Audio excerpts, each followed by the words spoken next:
I don't have a type this, I don't have a type that. I have a type so specific and consistently that I was going through my archive posts. I was trying to see what bullshit I could get out of there. I was clearing shop.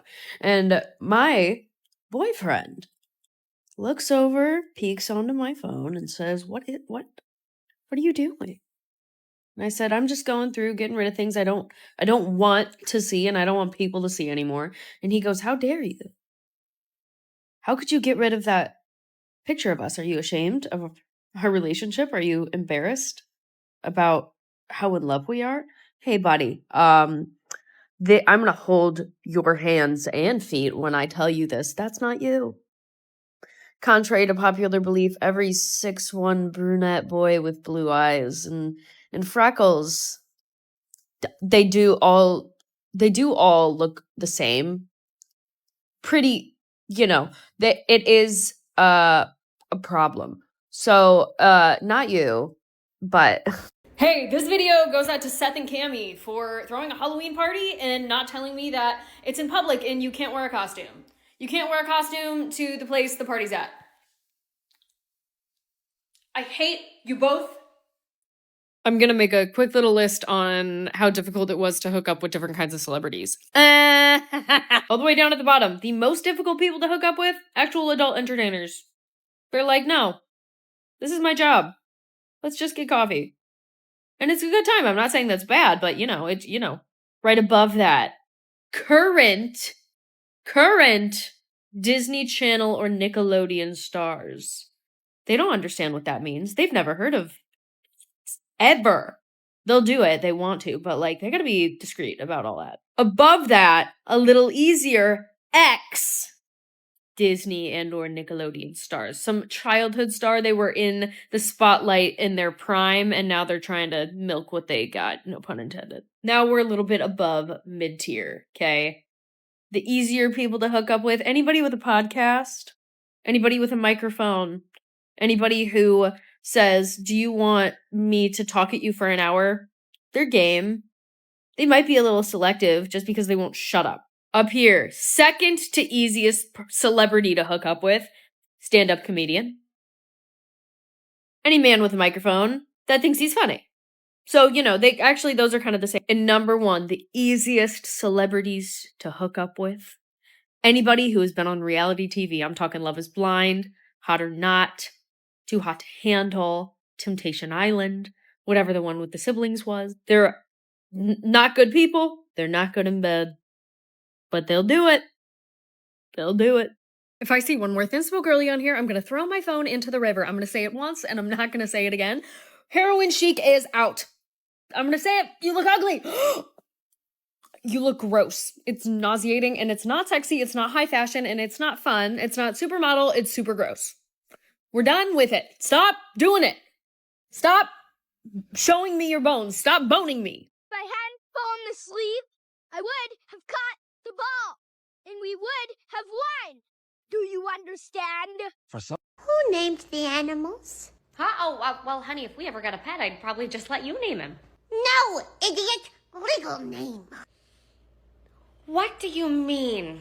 Guess I have to explain this to you in monkey-eating terms. Wait.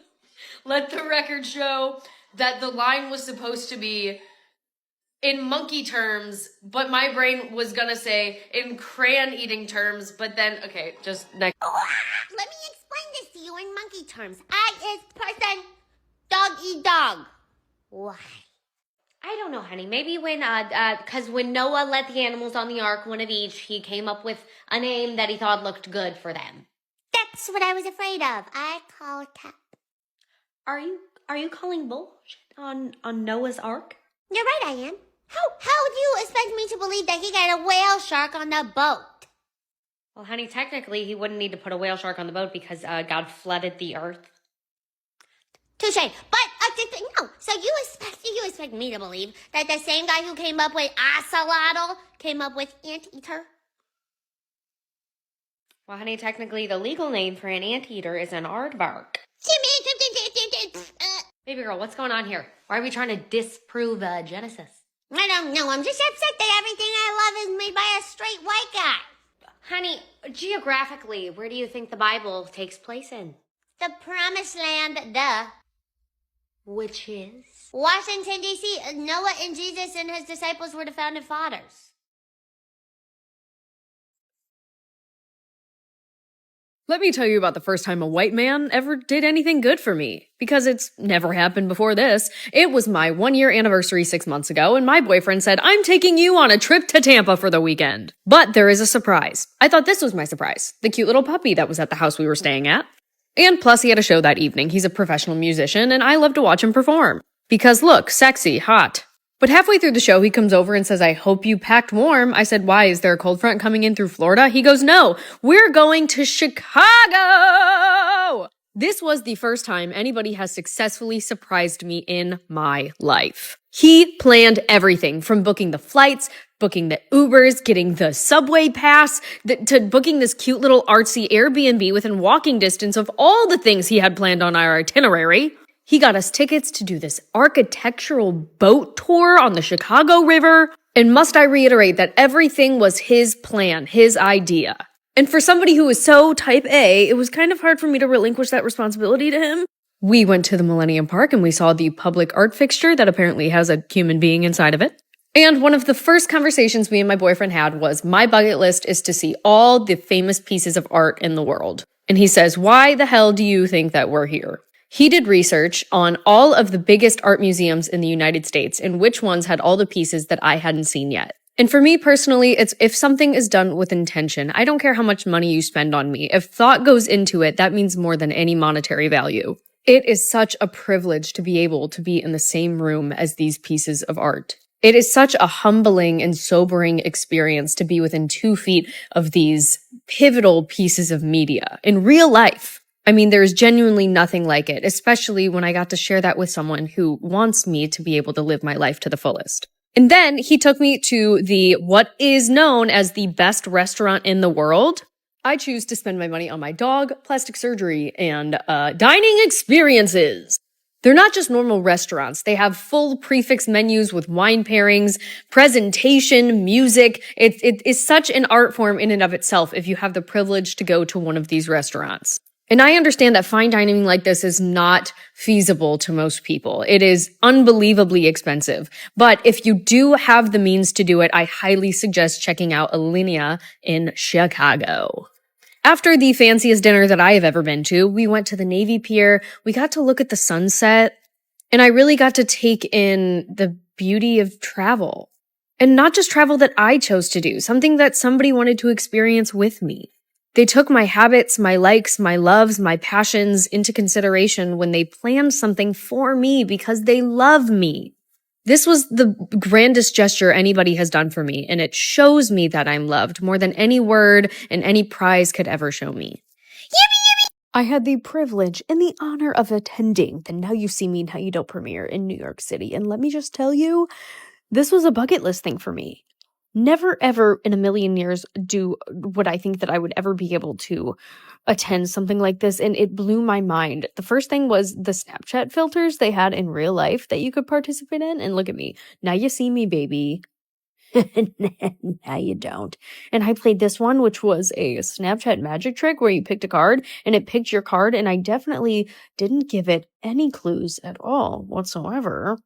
And then they had some magician magic themed cocktails. They had matches that were branded. They had these coasters that were branded, a full bar with magic themed cocktails. And it was just such a memorable experience. And then to the movie itself, I cannot begin to explain what a great send-off this was. Usually, the only other trilogy that I can think that closed out better than the predecessors was Guardians of the Galaxy, and I think that this takes the cake. Not only was the cast amazing in it, and it so nostalgic for all of our upbringings, but it was just such a great... Mom, can you get my pencil sharpener out of my book bag? What? Oh, yeah, honey, I can check. Okay.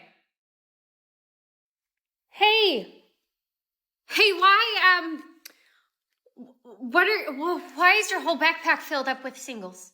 It's not my whole backpack. My pencil sharpener should be in the side. We're past that. There's like $300 here.